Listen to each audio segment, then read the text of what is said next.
તો આજે આપણે ટ્રેઝર ફૂડના કિચનમાં મમરાનો ચેવડો બનાવીશું. બધાના જ ઘરમાં મમરાનો ચેવડો બનતો હોય છે અને બધાય તેને અલગ અલગ રીતે બનાવતા હોય છે. આજે આપણે ફક્ત 5 થી 7 જ મિનિટમાં આ ચેવડો બની જાય છે અને એકદમ નવા સ્વાદ સાથે બનાવીશું. અને સ્વાદ તો એટલો સરસ છે ને કે દિવસમાં તમે 1 થી 2 વાર ખાવાનું પ્રિફર કરશો. તો ખૂબ સરસ એવો આ ચેવડો. માર્કેટમાં 2 પ્રકારના મમરા મળતા હોય છે, સાદા અને કોલ્હાપુરી મમરા. મેં કોલ્હાપુરી મમરા લીધા છે અને સૌપ્રથમ આપણે આ રીતે તેનો સહેજ ભૂકો કરી જોવાનો. જો તો પરફેક્ટલી ભૂકો ન થતો હોય ને તો એમાં સહેજ મોઇશ્ચર કે ભેજ રહેલું હોય છે, એટલે આપણે તેને ક્રિસ્પી કરવા ખૂબ જરૂરી છે. તો જ ચેવડો તમે લાંબા સમય માટે સાચવી શકો છો. તો એને પણ 2 રીત હોય કે આપણે તડકામાં તપાવીને તેને ક્રિસ્પી કરી શકીએ, અથવા તો પછી તેને ગેસ ઉપર સહેજ કડાઈમાં શેકી લો તો પણ ક્રિસ્પી થઈ જતા હોય. તો અહીં મારી પાસે મમરા છે ને તે ઓલરેડી ક્રિસ્પી છે, એટલે આપણે તેને ઓવર શેકવાની હવે જરૂર નથી. તો કડાઈમાં 1/4 કપ જેટલું તેલ ગરમ કરી તેમાં અડધા કપ જેટલા શેંગદાણા શેકીશું. અને હવે આ 1/4 કપ તેલમાં જ આપણે આખો ચેવડો બનાવવાનો છે. થોડાક તેલમાં આ ચેવડો ખૂબ સરસ બની જતો હોય છે. તો હવે શેંગદાણાને આપણે ઓવર નથી શેકી લેવાના, એ વાતનું ધ્યાન રાખવાનું. સહેજ તેની છાલ છે ને તે ફાટી જશે એટલે શેંગદાણા શેકાઈ જશે. અડધાથી 1 જ મિનિટમાં શેંગદાણા શેકાઈ જાય છે તેને મમરા સાથે જ ઉમેરી દેવાના છે. પછી તે જ તેલની અંદર 2 તીખા મરચાંની રીંગ કરવાની છે. તમે નાની નાની કટકી પણ કરી શકો છો. અને જો બાળકો ચેવડો ખાતા હોય તો તીખાને બદલે સહેજ મોળા મરચાં આવે એ પણ તમે લઈ શકો છો. અને આપણે આ મરચાંને જુઓ આવી રીતે નથી શેકવાના, એકદમ સરસ ક્રિસ્પી કરી લેવાના છે. મરચાં ક્રિસ્પી થાય છે તેને વાર લાગે એ માટે મસાલો કરીએ. તો એક બાઉલમાં અડધી ચમચી હળદર પાવડર, અડધી ચમચી લાલ કશ્મીરી મરચું પાવડર, અડધી ચમચી ગરમ મસાલો, 1/4 ટીસ્પૂન જેટલી હિંગ, અડધી ચમચી જેટલો શેકેલા જીરાનો પાવડર, અડધી ચમચી મીઠું લઈ લેવાનું છે. સાથે 1/4 ટીસ્પૂન જેટલો સંચળ પાવડર પણ લેવાનો છે.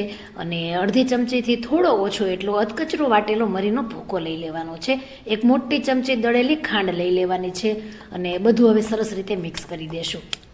જે આ મસાલો છે ને તેનાથી ચેવડાનો સ્વાદ એટલો સરસ આવે છે. અને આપણે 2 પ્રકારનો સાથે એને ચેવડો બનાવવાનો છે, તે પણ આપણે રીત એન્ડ સુધી જોજો એટલે સરસ રીતે તમને સમજાઈ જશે.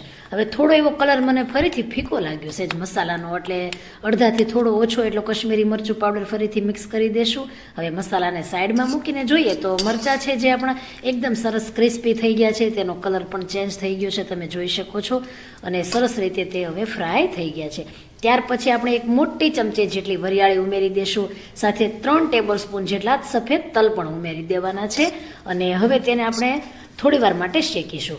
તો 1 મિનિટ જેવું થાય એટલે સરસ રીતે વરિયાળી અને તલ શેકાઈ જતા હોય છે, તમે જોઈ શકો છો. તેનો કલર ચેન્જ ન થાય એ વાતનું ધ્યાન રાખવાનું છે. તો સરસ રીતે વરિયાળી અને તલ આ રીતે શેકાઈ ગયા પછી આપણે લીમડાના પાન ઉમેરી દેવાના છે. હવે અહીં વરિયાળી અને લીમડાના પાન અને તલ આ એટલો સરસ તમારો ચેવડાનો સ્વાદ અનેક ગણો વધારશે. તો આ રીતે તમે તલ અને વરિયાળી ક્યારેય તમે ઉમેર્યા નહીં હોય. આપણે લીમડો છે, મરચાં છે એ ઉમેરતા હોઈએ. તો આ રીતે તમે વરિયાળીને તલ ઉમેરી જોજો, સ્વાદ અનેક ગણો તમારો ચેવડાનો વધી જતો હોય છે.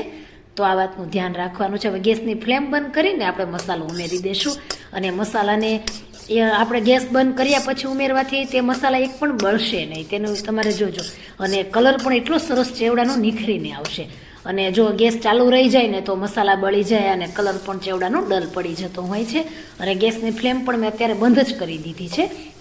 અને થોડા આ રીતે મમરા આપણે 2 બેચીસમાં ઉમેરી દઈશું. થોડીક મારાથી કડાઈ નાની લેવાઈ ગઈ છે, તો મને એમ કે આ કડાઈમાં આવી જશે, પરંતુ સહેજ મને થોડી નાની પડી છે કડાઈ. તેમ છતાંય આપણે ધીમે ધીમે કરીને બધું મિક્સ કરી લેવાનું છે. તો આ રીતે 2 બેચીસમાં મમરા બધા ઉમેરીને તેને સરસ રીતે મિક્સ કરી દેશું. તમે જોઈ શકો છો કે મમરા ઘણા બધા ક્વોન્ટિટીમાં છે, તેમ છતાંય 1/4 કપની અંદર જ આપણે આખો ચેવડો કમ્પ્લીટલી બની જતો હોય છે. અને જો તમે ડાયરેક્ટ જ વઘાર કરીને તમે મમરાને વઘારવા જશો ને તો તમારા સારા એવા પ્રમાણમાં તેલની જરૂર પડતી હોય છે. હવે કડાઈમાંથી એક મોટા વાસણમાં ફરીથી હું મમરાનો ચેવડો ઉમેરીને સરસ રીતે હાથેથી આપણે 1 થી 2 મિનિટ આ રીતે મિક્સ કરશું ને એટલે જે પણ કંઈ થોડા વ્હાઈટ મમરા રહી ગયા હોય એ બધા સરસ રીતે તેમાં મિક્સ થઈ જશે, તમે જોઈ શકો છો. અને જો આ રીતે ઓછા તેલમાં બનાવવાથી છે ને ચેવડો તમારો જો થોડી વાર લાંબો ટાઈમ થઈ જાય ને તેમ છતાંય તેલની તેમાં સ્મેલ નહીં આવે. તો આવી રીતે જો તમારે કદાચ સેવ છે, ચવાણું છે એવું ઉમેરવું હોય ને તો ચેવડાનો સ્વાદ અનેક ગણો વધતો હોય. કદાચ ચવાણું નથી અને તમે સેવ જેમ ચડિયાતી ઉમેરો ને તેમ ચેવડાનો સ્વાદ તમે જોજો ખરેખર ખૂબ સરસ આવતો હોય છે. કેમ કે ચાવવાથી જે ચણાના લોટની વસ્તુ હોય ને વધારે સરસ લાગતી હોય છે. અને આમ પણ મમરા સાથે સેવનું કોમ્બિનેશન પહેલેથી જ ખૂબ જ સરસ ફિટ બેસે છે એકદમ. તો એકવાર જરૂરથી ટ્રાય કરવા જેવી રેસીપી, અને સ્વાદ પણ એટલો સરસ છે કે જો બાળક દિવસમાં 2-3 વાર ખાઈ લે ને તો બિલકુલ તેને નુકસાન ન પહોંચાડે. જ્યારે તમે બહારના પેકેટના ચેવડા આપો એની કરતાં તો તમારી પોતે જાતે બનાવેલો ને કેટલો હાઇજેનિક ચેવડો હોય છે. અને તમારે બપોર પછીના ભાગમાં જો ચા સાથે ખાવો હોય ને તો એકદમ પરફેક્ટ નમકીન છે. તો ખરેખર સ્વાદ એટલો મસ્ત હોવાથી તમને પ્રિફર કરું છું કે એકવાર ટ્રાય કરો.